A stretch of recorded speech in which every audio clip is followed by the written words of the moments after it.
Bonjour, c'est Drawa et aujourd'hui je vais vous parler des 4 nouveaux films de la Blumhouse qui, main dans la main avec Amazon Prime Video, nous ont proposé des films d'horreur. Il y en a 4 qui sont sortis, il y en a 4 qui vont sortir 2021 environ. Et je vais vous parler aujourd'hui des 4 premiers qui sont déjà sortis, à savoir The Lie, à savoir Black Box, Nocturne et Evil Eye. C'est parti!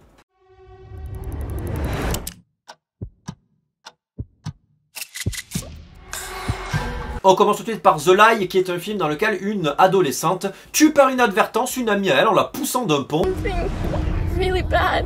How do you undo that? Et qui va se retrouver dans une rivière gelée, morte, décédée par inadvertance. Elle n'a pas fait exprès, pardon, hein, je me suis énervé, j'ai poussé, elle est tombée quoi. Get down! Where's your friend? Oh. Le père et la mère de cette jeune fille qui sont séparés vont alors essayer de défendre la fille pour pas qu'elle se retrouve en prison en train de ramasser des savonnettes. Donc ils vont cacher la vérité à la police et notamment au père de la fille qui est morte et qui est disparue. Le père va essayer de la retrouver, ils vont essayer de lui faire porter le chapeau, bon bref, ça va être de pire en pire et donc il va y avoir une tension qui va monter jusqu'à un final où il y aura un twist et je vous dis pas lequel évidemment parce qu'on n'est pas là pour spoiler. Donc ce film est un film qui ne m'a pas plu du tout, j'ai trouvé ça assez malhonnête parce que le film s'appelle The Lie et il est basé sur un mensonge. Je vous laisserai découvrir lequel et moi je trouve ça pas bien en fait, que quand tu es un réalisateur tu montres quelque chose de faux et nous le spectateur nous sommes crédules et on regarde le film tout en étant crédule d'un truc qui est faux en fait, donc ça me dérange un petit peu. Ensuite l'actrice qui s'appelle Joey King m'insupporte au plus haut point, je trouve cette gamine insupportable. What? Don't look at me like that. Voilà, je la déteste, je veux qu'elle crève. Et en plus, donc du coup, en partant de là, je me suis dit, bon, je m'en fous si elle s'en sort, si elle finit en prison ou pas. Je m'en bats les couilles. Le père, par contre, lui, joue bien. Il s'appelle Skarsgård, un petit peu, je m'en souviens parce que c'est le même nom, je crois, que ça, en fait. She can't be trusted to talk to Britney's dad. Ouais, donc le père s'appelle Peter Sarsgaard, il joue vraiment bien, lui, par contre. La mère aussi, s'en sort pas mal, j'ai pas son nom. Mais en tout cas, j'ai un petit fun fact sur Peter Sarsgaard, qui est en fait le beau-frère de Jake Gyllenhaal. C'est-à-dire qu'il sort avec sa sœur à Jake Gyllenhaal. Et je trouve ça assez marrant. Le monde du spectacle est incroyable. Donc voilà, donc le film a une tension qui est pas vraiment ouf, le film est un petit peu voilà, un petit peu mou du fion et puis ça c'est clairement axé adolescent encore une fois et je vais le dire souvent dans cette review de ces 4 films, c'est que Blumhouse s'axe vers un public adolescent et c'est leur cœur de cible, du coup bon, bah, ça se ressent beaucoup dans les péloches. Donc voilà, un film à la tension discutable, un thriller, hein, ça reste un thriller, c'est pas ouf du tout, hein, je vous le déconseille fortement. On passe au film suivant qui est Black Box. Un film que j'ai beaucoup aimé pour le coup, c'est le meilleur des 4, hein, je vous le dis tout de suite, c'est le meilleur des 4. Donc ça parle d'un gars qui, suite à un accident de voiture, a perdu sa femme. Sa femme est décédée et il se trouve avec son enfant en train de le garder tout seul en fait, parce que sa femme elle peut pas, elle est morte, on ne peut pas garder les enfants quand on est décédé. Et sa fille s'occupe plus du père d'ailleurs parce que le père a de graves séquelles qui sont notamment, il ne se souvient pas de tout. Il met des post-it partout, sur le four à micro-ondes, post-it, four à micro-ondes, sur les boîtes de céréales, bon bah pareil, post-it, boîte de céréales, et puis sur sa fille, pareil, post-it. Ah non, il met pas un post-it sur sa fille, soyez pas con. Donc là pour le coup on est devant un épisode de Black Mirror d'1h30, hein. Ça aurait pu durer 1 heure, ça aurait été tout aussi bien en fait, parce qu'il y a le dernier tiers qui est un petit peu longué, on sent que ça étire un peu, voilà. Alors on est sur un thriller de science-fiction. Il y a un moment horrifique avec un personnage qui se met à l'envers, c'est façon Reagan de l'exorciste et qui a les os qui craquent.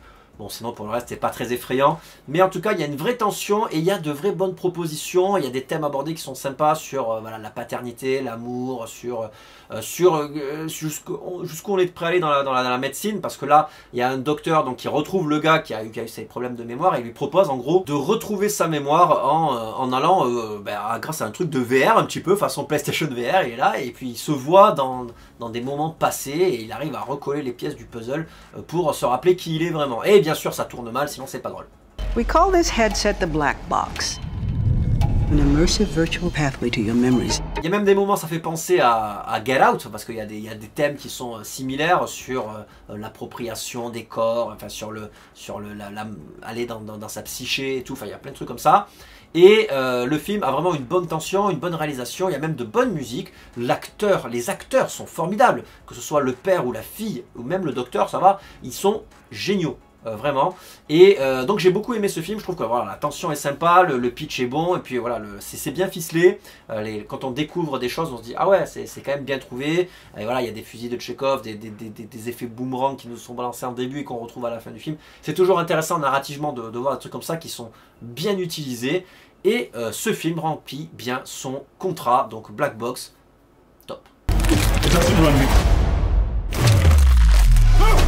Alors là on va passer à Evil Eye qui est beaucoup moins bien, bon je vais y venir, d'ailleurs c'est marrant parce que Evil Eye c'est le nom américain du film de Mario Bava de 1963, La fille qui en savait trop, et il est réalisé par des jumeaux, les frères Dassani, qui signent là un long métrage vraiment mou du cul, clairement, avec des acteurs qui ont l'air de s'en foutre complètement.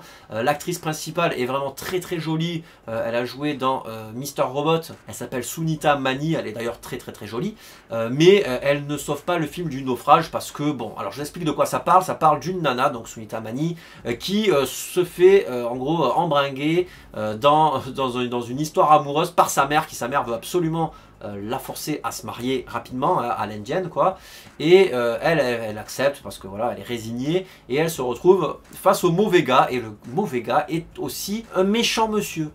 Hey, have we met? Wow, use that line a lot.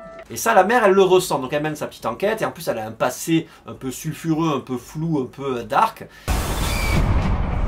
He was dangerous. He never really recovered.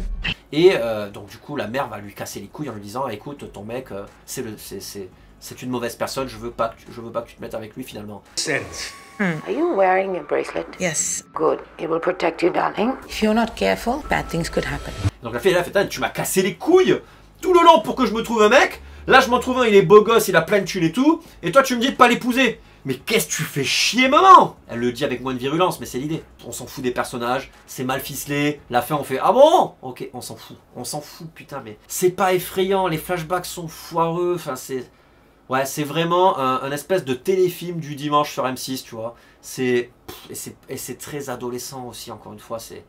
Oh là là, c'est mielleux, c'est cucu, c'est. Oh là, c'est de la merde. Everything will be fine. Moi j'ai trouvé que c'était de la merde. Après, bon, faites ce que vous voulez, hein. Moi je suis là pour vous faire gagner du temps et pour vous faire montrer des bons films. Ça, faut pas y aller. Et enfin, le dernier film, c'est Nocturne, un film dans lequel une adolescente, encore une adolescente, dis donc, We heard your news. Juilliard, congrats, that's incredible. est une pianiste qui fait un concours pour devenir une grande pianiste dans une école, mais elle est en concurrence avec sa sœur, qui est une bien meilleure pianiste qu'elle. Donc elle a le seum. Whatever you are. What if I could be more? What if I could be great? Et elle va au bout d'un moment faire un pacte avec le diable, on sait pas trop comment, enfin bon si on le sait dès le début du film, parce qu'il y en a une qui se suicide, en train de jouer du violon, elle fait ah je me suicide, donc elle a certainement fait un pacte avec le diable, oui. Invocation. Et donc elle va faire le même pacte et on va voir l'évolution un peu de ce pacte, et ça va mal tourner évidemment, quand tu fais un pacte avec le diable, ça tourne mal. Where's Theory Buck?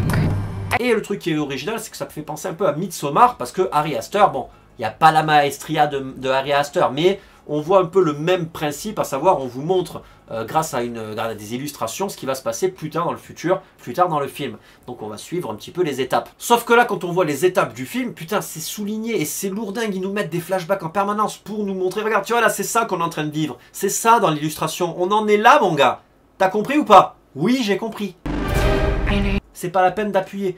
Et le film nous tient la main tout le long et c'est chiant, putain. Alors là, on a l'impression d'être des enfants de 6 ans.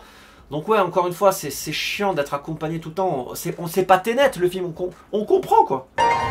You really want that spotlight. You wouldn't let anything get in your way. L'actrice principale, Sydney Sweeney, est super par contre. Elle est très très jolie et elle a une palette de jeux assez large. Elle passe de la joie aux larmes, au stress, elle est très timide et tout, c'est super. On a pu la voir dans The Handmaid's Tale et c'est une très bonne actrice qu'il faut suivre. Le film, quant à lui, termine sur une image qui va vous rester en tête. Je la trouve vraiment sympa, cette dernière image. Et d'ailleurs, la scène finale est sympa. C'est un peu cousu de fil blanc. Le film est cousu de fil blanc parce qu'en plus, non seulement il nous montre les illustrations, on sait où ça va. Et on le devine en surcouche, quoi. Donc ça, c'est dommage. Il n'y a rien de très surprenant. Mais le film est sympa. Voilà, c'est le deuxième meilleur parmi les 4, parmi la sélection des 4. Il est, ouais, la musique est sympa, hein, parce que ça parle de musique classique, donc on va pas écouter un petit peu du Mozart, du Chopin, tout ça. C'est bien, c'est sympa. Mais si vous voulez voir des bons films sur la musique et sur les rivalités, je vous conseille plutôt The Perfection ou encore Black Swan, qui sont de bien meilleurs films à mon sens. Évidemment, toujours je parle à mon sens. That could be great.